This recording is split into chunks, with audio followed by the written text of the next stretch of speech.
Tomorrow I'm going to run a half marathon, and I'm pretty sure I'm going to set a lifetime PR, which isn't bad for a 49-year-old. Stay tuned and I'll share my training plan with you.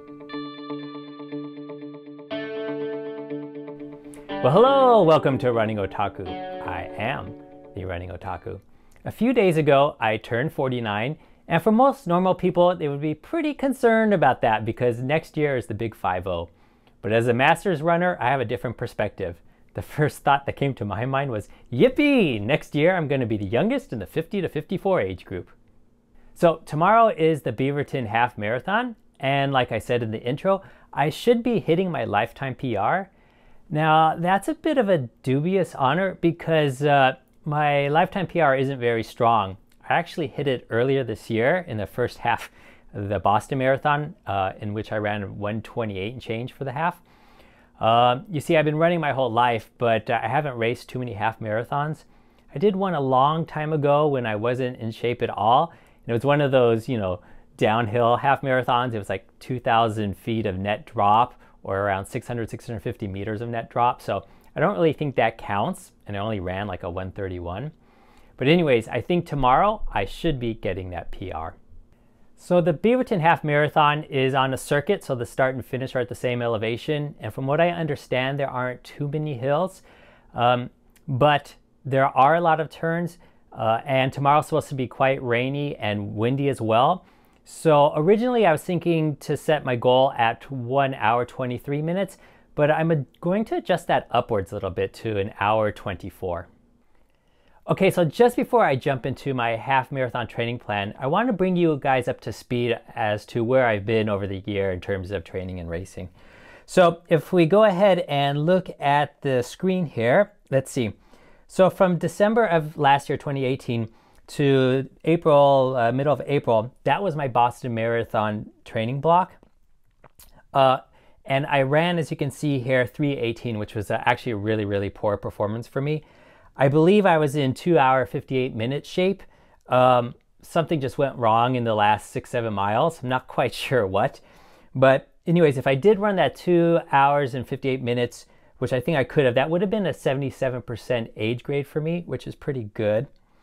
And then from that, I went into a 5K training block for my target race, which was the Bowerman 5K at the Nike headquarters. And during that, I actually ran a mile on the track at 5:07, which was excellent for me. I was trying to do like 5:15. So I ran 5:07, and that's an 82% age grade, which is really good. And so for next year, my goal will try to go sub 5 in that race, but that's for another video. And then I did run the Bowerman, and I hit 18:28, which was a 77% age grade, which is good for me on the long distances. But 77% on the shorter ones is pretty poor because I'm much better at the shorter distances. And I was really upset with that. In fact, that was the same time I had run around in December of 2018 without any specific 5K training. So I was so upset that the following week I went to a track by myself and did the, 12 and a half laps by myself time trial. And wouldn't you know it, I hit 17:40, which was the condition I thought I was in, which was an 82% age grade. So that's excellent for me. From there, I went right into this training block for the Beaverton Half Marathon. So as I said, my goal for tomorrow is about 1 hour 24, which would put me at a 78% age grade, which is much lower than on the 5K and mile. But for me at the marathon and half marathon distance, 78% is pretty good. And then just so you guys know, after this training block, I will be going into cross-country mode. We have a lot of adult cross-country races here in Oregon, and the end of November, beginning of December, there's actually kind of a state championship, and that will be my target race and my focus for training for the next 2 or 3 months. Okay, so let's get into it. So from the end of that 5K time trial to the race tomorrow is 8 weeks, so here is my 8-week training schedule.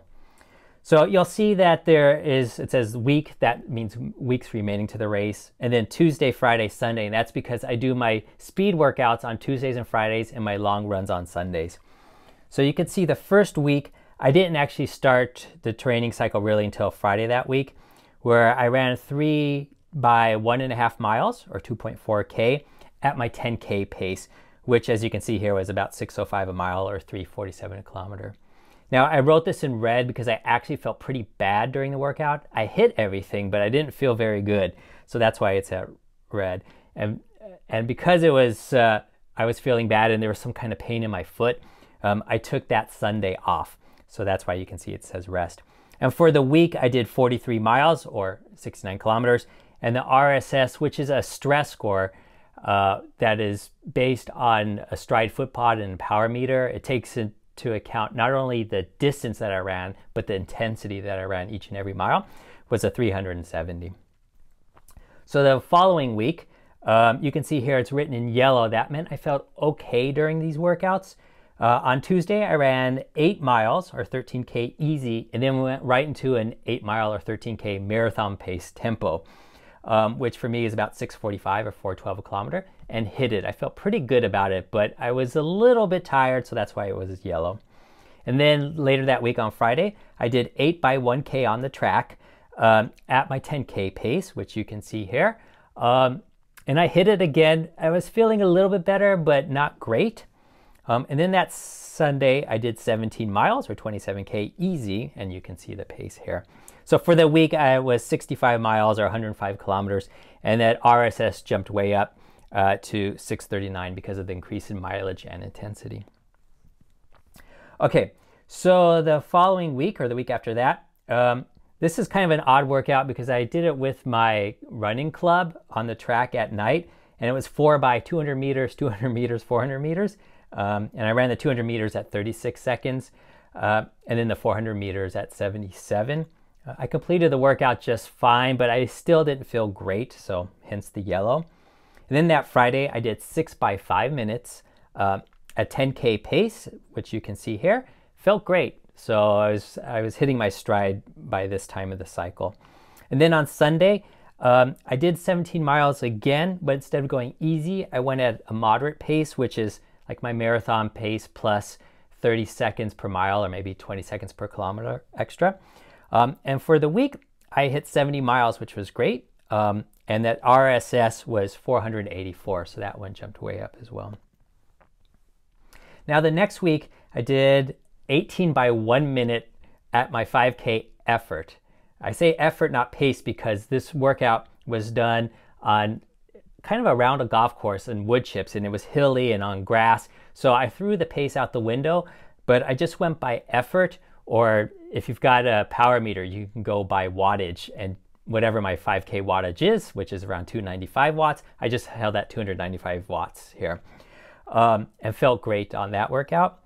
And then that Friday, I did 4 by 10 minutes at my half marathon pace, which is 6:15 or 3:53 a kilometer, and did some strides afterwards. And then on that Sunday, 16 miles on a hilly course, but ran easy at 8 minutes per mile, 5 minutes per kilometer. Now, I actually wanted to increase my miles starting this week. I wanted to do 75 and then go up to 80 before I started my taper. But after I did that 70-mile week, I was feeling a little bit tired. So I self-regulated and dropped back down to around 63, 65 miles. Oops, this should say miles per week, not kilometers. And the RSS was 402. Now, the week after that, I did 8 by 1K, again, just like I did before, but instead of 10K, I did it at the 8K pace, and gradually getting faster for each rep. So you can see here how my pace progressed. It's a really, really good workout. And green again this whole week. I felt great. That Friday, I did a 5-mile consistent tempo. So that's 8K at my half marathon pace. And you can see that here. Nailed it, felt fine. And then that Sunday, I ran 17 miles at a moderate pace, which was 7:22 a mile or 4:35 a kilometer, which was, again, for the week, I did another 63 miles or 101 kilometers. And the RSS, though, went up because of the intensity for that week at 460. Then the next week, again, all green, still feeling good. The first workout of the week on Tuesday, 7 by 5 minutes at my threshold pace, lactate threshold pace, which is about 610 or 350 mile or 350 a kilometer, and nailed that. And then that Friday, I went back to that 8 by 1 minute interval session at 5K effort on that same kind of golf course, and did really well on that one too. Super happy with that workout. And then on Sunday, 10 miles or 16K. So I shortened the distance because I was just starting my taper this week, but it was quite hilly and ran at a moderate pace at 7:29 a mile or 4:39 a kilometer. So when I taper, what I do is I keep the intensity high, but I bring the volume down, and that's how I taper. And so for the week, it was only 50 miles or 80 kilometers, and the RSS dropped as well. And then last week, I did a great workout on Tuesday. I was so happy with this. A whole 8 miles or 13K tempo at my half marathon pace. I was supposed to run at 6:15 or about 3:55 or so a kilometer. But I ran 6:11 a mile or 3:51 a kilometer and felt great. So I was really happy with that. And then on Friday, I did 6x1K. So instead of 8x1K, I did 6x1K at my 8K pace. And you can see here, I was gradually bringing it down on each rep and felt really good about that workout too. And then finally, last Sunday, only 11 miles for my longish run and at an easy pace. No problem, easy peasy. So for last week, it was 47 miles or 76 kilometers in the RSS, again, dropping to 374.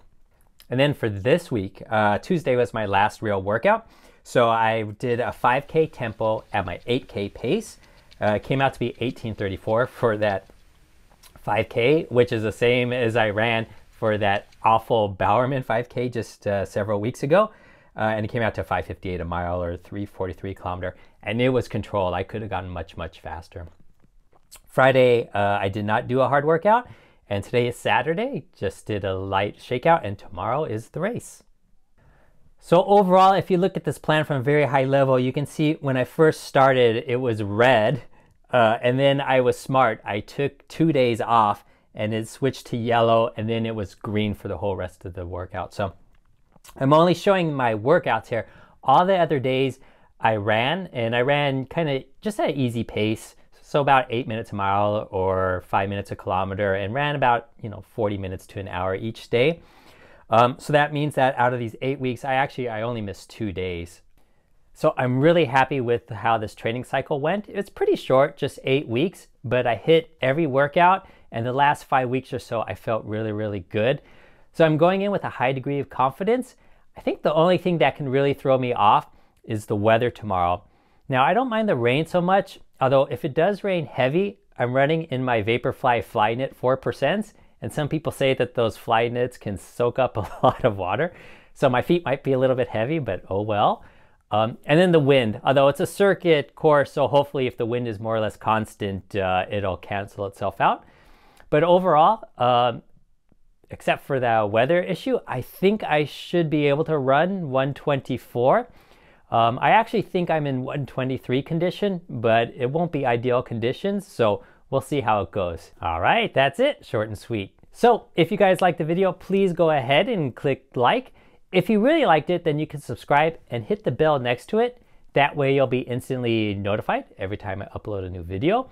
And I plan in a day or two to follow up with my post-race report.